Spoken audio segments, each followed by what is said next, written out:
Reeling in Missouri's agriculture future. Missouri Soybeans, along with Missouri Corn and Missouri Farmers Care, works with the public-private Missouri Partnership to attract food and beverage-related processing to the state. Matt Amick refers to the effort as fishing for opportunities.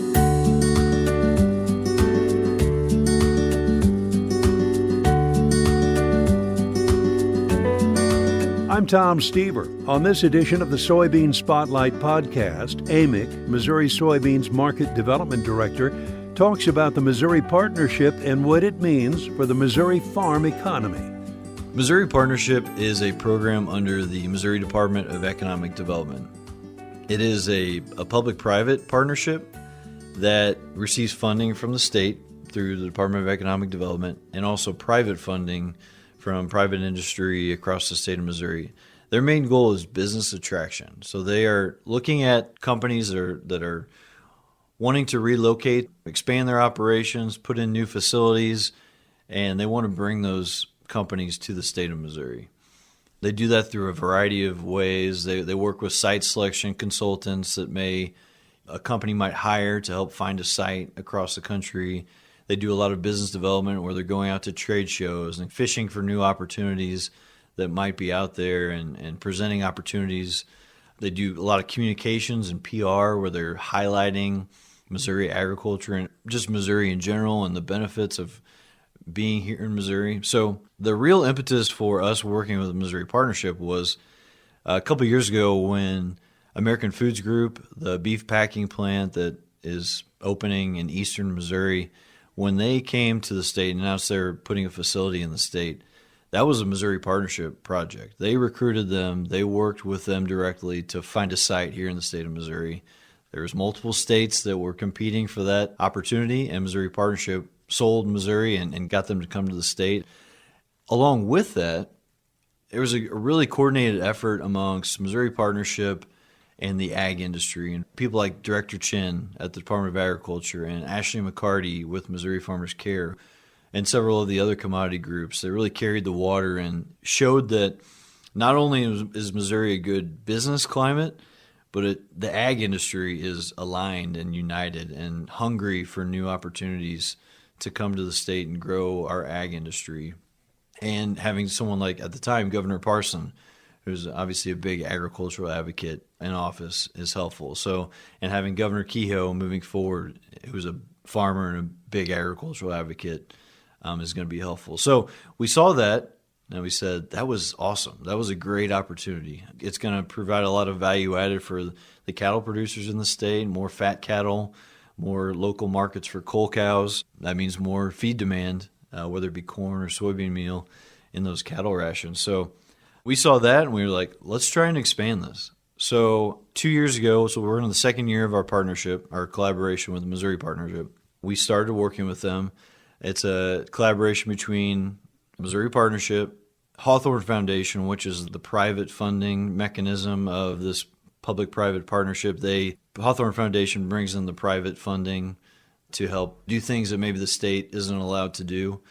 And also in that collaboration, you have Missouri Farmers Care, you have Missouri Corn Merchandising Council, and then Missouri Soybean Merchandising Council. So we're very happy about this opportunity, and we're excited about continuing this collaboration moving forward. You know, Missouri Partnership already had ag tech and food and beverage as some of their key areas where they think there's some growth opportunities, and we're just injecting some funding into this so that we can get more honed in on agriculture, food and beverage, and really, from our end, more utilization of commodities in the state, whether it be, if it's livestock processing, that means more feed's going to be needed to go through those animals. If it's food and beverage, there's a commodity piece. So our goal, jobs and economic impact are important, but we really want to enhance commodity utilization in the state. Specifically, how will this collaboration attract livestock feeding operations and livestock processing investments to Missouri?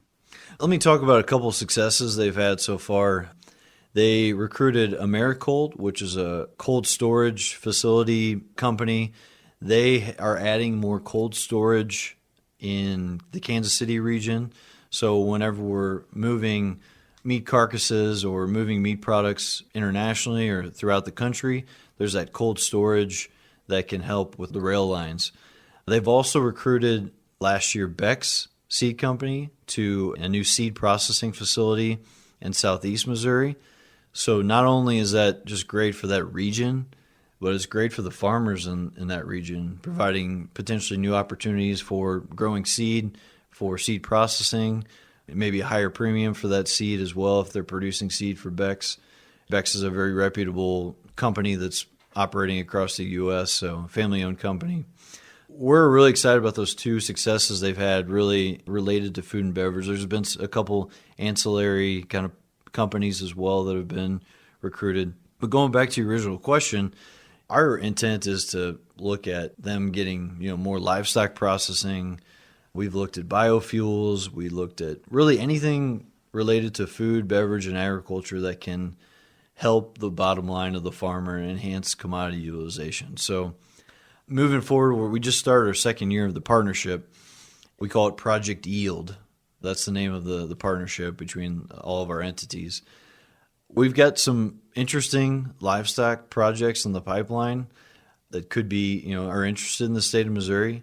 These are early stage projects, but I think if we can recruit some more livestock processing, then you've got more animals that need to be fed and more opportunities for soybean utilization in the state. And it's going to be a win-win for everybody, and it's something we can tout as a success based off our investment in Missouri Partnership. They're great people to work with, very knowledgeable, and we're providing more of that kind of industry knowledge in the ag industry on what opportunities there might be out there currently and evaluating current opportunities that come onto their plates that people are interested in a site across the country. So it's really exciting, and we're looking forward to some good big results ahead.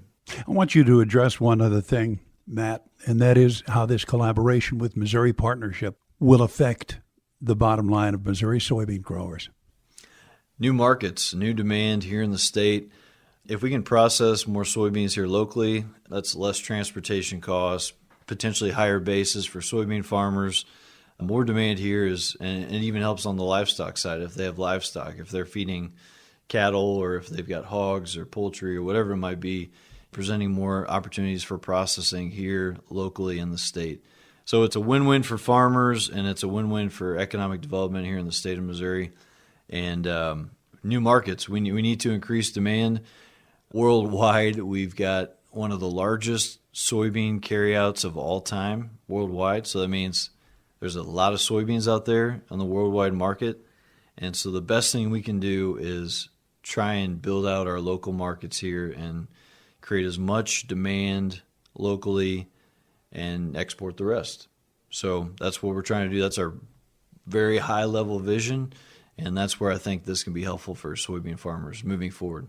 Our animal agriculture friends are our number one customer. They're extremely important to soybean farmers, and we're here to support that industry in any way possible through the checkoff and through some of our advocacy efforts as well at the state legislature. So what species are most commonly thought of as being best suited for soybean meal rations? Where are the biggest opportunities? Poultry is our biggest customer across the U.S. and in Missouri. They take probably about 50% of the soybean meal in the state of Missouri, and probably something similar across the U.S.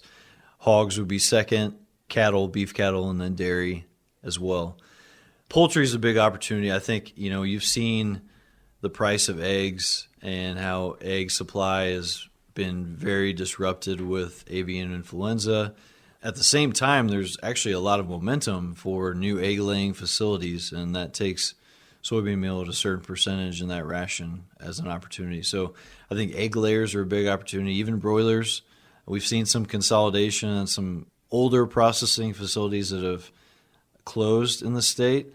I think a lot of these companies are trying to be more efficient and modernize their facilities as best as possible. So there might be, while we may lose some facilities, there might be an opportunity to gain facilities. And when Tyson closed a couple facilities in southern Missouri last year, Missouri Partnership, as well as Missouri Department of Economic Development, worked together along with ag industry to bring back Cal-Maine to that Dexter plant that closed and that Tyson plant that closed in Dexter.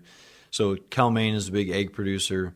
Hopefully that helps backfill some of that demand and expand it. So from a very large perspective, poultry, swine are the big users of soybean meal, or the big consumers of soybean meal. So we want to focus on that, and then also focus on how we can expand dairy and aquaculture is kind of a smaller segment of that sector, but also an area where we see a lot of opportunity to recruit dairies from the western part of the U.S. or the northern part of the U.S. down to Missouri, where it's maybe a little bit more friendly state to the cattle from a climate perspective, from a feed and water perspective, and then aquaculture. I touched on aquaculture there, but it's something that may be possible to bring more aquaculture production to the Midwest.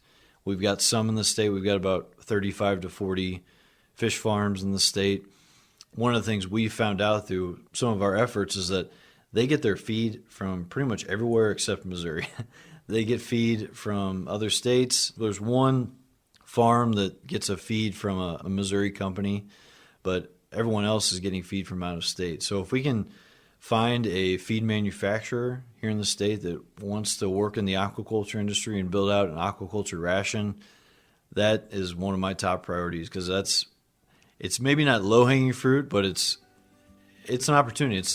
I think it's achievable here in the near future. So those are from a sector-by-sector area. That's kind of our take on where the different sectors lie when it comes to soybean meal demand.